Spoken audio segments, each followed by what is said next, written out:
નેતા પ્રગતિ આહિર સામે ફરિયાદ નોંધવામાં આવી છે। પીડિત પરિવારની ઓળખ ક્ષતિ કરતી પોસ્ટ કરી હતી। 7 વર્ષીય બાળકી સાથે દુષ્કર્મ થતા મુલાકાત કરી હતી।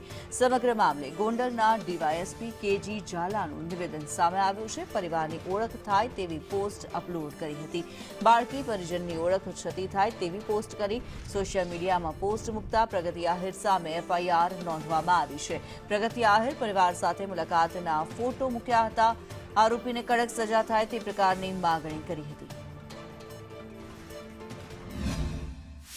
જાણવા છતાં પ્રગતિબેન આહિર જે કોંગ્રેસના હોય તેઓ આ બાળકીના રહેઠાણ મકાનના ફોટાઓ તથા તેના પરિવારના ફોટાઓ પોતાના ફેસબુક પેજ ઉપર અપલોડ કરી વાયરલ કરેલ અને જુદા જુદા સોશિયલ મીડિયા મારફતે વાયરલ કરેલા હોય। જે અનુસંધાને પ્રગતિબેન આહિર વિરુદ્ધ આટકોટ પોલીસ સ્ટેશન ખાતે BNS કલમ 72 તથા પોક્સો એક્ટ કલમ 23(1), 23(2) તથા જુવેનાઇલ એક્ટ કલમ 74(3) મુજબ એફઆઈઆર રજીસ્ટર કરવામાં આવે।